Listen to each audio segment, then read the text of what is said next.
This is shared country here by all three clans.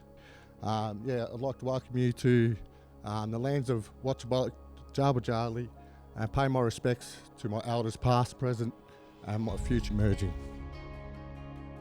The voice to Parliament is the way of recognising First Peoples in Australia and not yet recognised in our Constitution, which is the founding document of our country. This is a really important moment for Australia, both internally and how we develop our reconciliation process, but also how we see the world. So the government should be listening to Indigenous peoples on matters that impact upon Indigenous people's lives. So a voice will help governments understand that. If you'd like to share your views, all views are very welcome here. It's important that we are able to have open and safe conversations. Have a conversation with respect, and that's what it's all about. If someone's going to vote no, listen to what they're saying, and that's okay. They're allowed to vote no. The voice is important because it's a way of recognising our First Nations people in the Constitution. They would like to be recognised is through having a say in policies that affect them.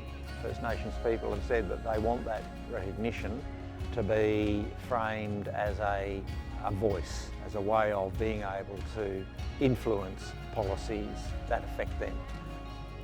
I've asked this question everywhere, and everyone agrees that when policies are being made, laws are being made about them, they should have a say in the development of those laws. That's all the voice is about, to ensure that Aboriginal and Torres Strait Islander people have a say in the policies that impact them. Cultural heritage or native title, or if you're trying to address issues to look at ways to improve education or health, you should be talking to Aboriginal and Torres Strait Islander people. It's not a veto, it's not a third chamber.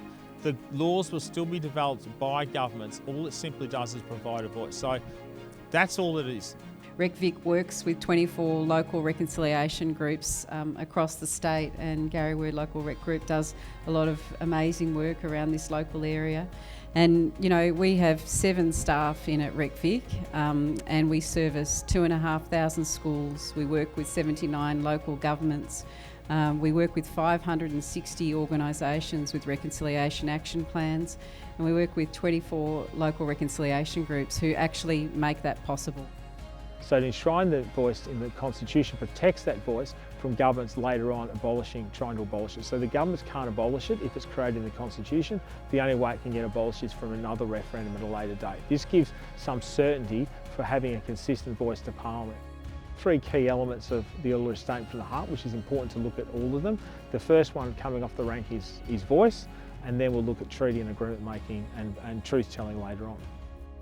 Voting yes to support recognition via voice in the Constitution, you've got to start somewhere, and that's starting with the voice. Why a voice is important is because as for any other community, it's really important for Aboriginal and Torres Strait Islander people to be able to provide advice to governments on policies that impact them in areas such as health, education, housing, employment and so forth. So this is a really critical moment. The world is watching.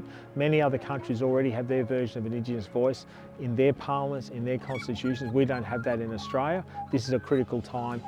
For 56 years, the federal government's had powers to make laws for Aboriginal people. This constitutional reform will ensure that Aboriginal and Torres Strait Islander peoples will be able to have a say in matters impacting their lives.